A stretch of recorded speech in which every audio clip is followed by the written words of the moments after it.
right, man, let's talk about some adjustments that the Pistons need to make in their starting lineup.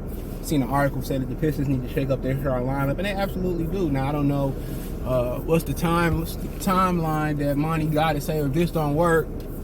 Is it 10, 15, 8 games? If this don't work, we gonna switch something up. But something got to be switched. When Isaiah Stewart is your second best shooter out there, that's a problem.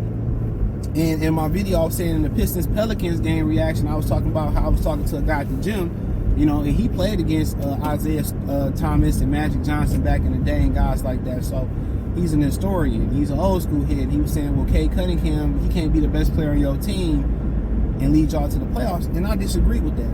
You know, he was like, oh, he ain't explosive and nothing like that. Well, neither was Paul Pierce. You know what I'm saying? A lot of guys wasn't the most explosive guys out there, but he's a really good all-around player. So I don't believe that to be true.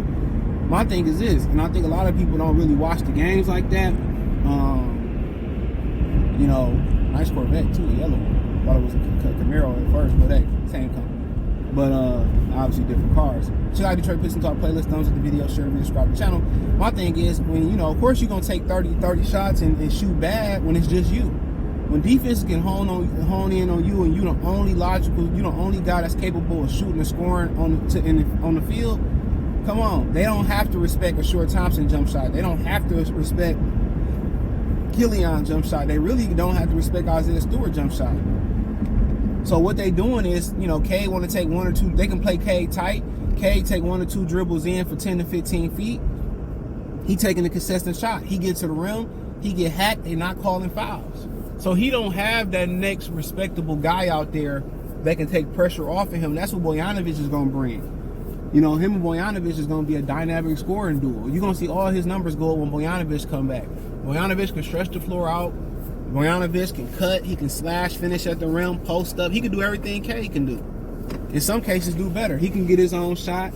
He can dish it a little bit. So, for the most part, they don't have another scoring threat in the starting lineup that you got to respect. So you got to hone in on Cade. So you count on Cade scoring, facilitating, defending, and then he working his way back with a rod in his leg. And they said we want to put a Short Thompson out there so he can have so he can defend the best, you know, guard or wing out there. So Cade ain't got to do it. But okay, you took that defensive responsibility off his plate, but you're still putting more responsibility on his plate because ain't nobody else out there that can score. There's not another respectable scorer out there.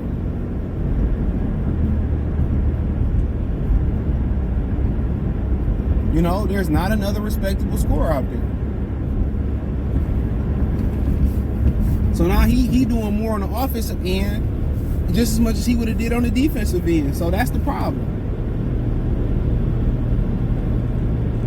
So yeah, everybody dribbling in and trying to get to the paint and get to the rack and take the high percentage 10 to 15 foot jump shot. But if they're not capable of shooting it, and you're not being able to get to the foul line when you're driving, that's the problem. So adjustments have to be made. I don't think Alec Burke is a temporary answer. I think you got two answers in the lineup, right? 2 answers on the team that's healthy. Either you go put Jaden Ivey back in the lineup, right? I think he got to do a better job defending and taking care of the basketball. Or B, you can put Sasser in the lineup. What you're going to get from Sasser is he's going to defend, he's going to stretch the floor out and shoot, he's going to be able to get his own bucket. You know, I would say until Ivy kind of, you know, tighten up a little bit more. And you can't go wrong with either one. But I do think Ivy would be a lot more confident in the backcourt. I probably would go with Sasser from the shooting standpoint. But, you know, with Ivy as well, too, I think the comfortability there. I think now he can be more aggressive and not worry about facilitating and get his shot. So, really, it's Sasser from a shooting standpoint of view, Ivy from a, you know, to get him comfortable from a comfortability standpoint of view, you know. So that's kind of how I'm looking at it, man. But that, you know, that's my opinion. But an adjustment has to be made. It has to be more scoring in there. I mean, when you get Livers and you get Monty Morris back and you get Bojanovic back, I mean, Isaiah Stewart is your second best shooter out there. Let that sink in for a minute. He's your second best shooter out there. Let that sink in. So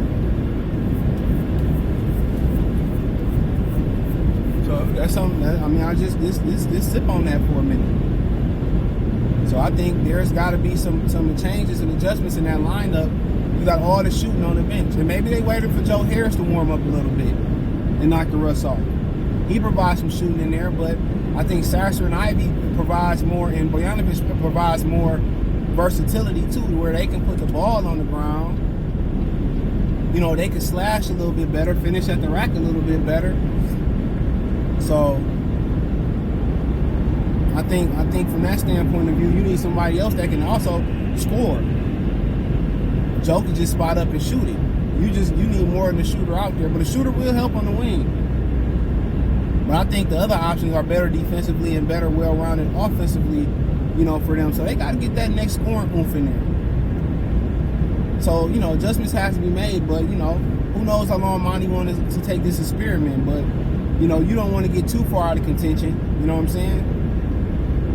You want to wait for Bojanovic to see how this works. And obviously, we're seeing the Killian Hayes experience not working. I know he valuing defense, but if we giving up 70 points to the Pelicans when they two best players in Zion and Brandon out, you know what I'm saying? How much is the defensive lineup helping us? You know, and one of the remedies that can help that defensive lineup is them getting out running more. When they in the half court, they ass is grass. That's just the fact of the matter of it. When they in the half court, ain't nothing going on. There's only so much high pick and roll you can do with Stewart sitting in the corner and slashing off the corner. You know, it's only so much posting up with Jalen Duren you can do. A Short Thompson and Killian Hayes have to be able to knock down shots, not just three-pointers. They have to be able to get to the bucket and finish. They got to be able to get to 10 to 15 and finish. And I think the best they best lineup when they fully healthy is probably going with Bojanovic and Short Thompson at the wing, Duren at the 5, K and probably Jaden Ivey or Sasser in the backcourt with K. That's their best lineup. I really think that's their most well-done lineup. And, you know, and let Jalen Duren clean up all the bullshit. Let Short lock down the best wing player. You know, you got shooting in that lineup, you got defense in that lineup, and what Bojanovic don't give you a rebound, and the Short and Duren and K damn sure will. And Ivy ain't too snazzy on the boards as well neither. So that's just my opinion on it, man. But let me know what you girls and guys think. Check out Detroit Pistons Talk playlist. Thumbs up the video, share the video, subscribe to the channel. Next subscribe button is the bell icon button. Hit all notifications, increase your chance of getting notifications. We go live or drop a video. Financially, want to support the channel? Cash App, $CJGood313, Venmo, CJGood313, PayPal link in the description. Hit the link tree, find me on Twitter, Instagram, Spotify, Anchor, Cash App, Venmo, PayPal, Apple Podcasts, Google Podcasts, just Spotify and Anchor. Check out Detroit Pistons Talk playlist, more videos like this. Check out my new channel, Free Game 89, FR33 Game 89. In addition to that, check out my main channel, Goodfella TV. All that's in the link tree. Peace.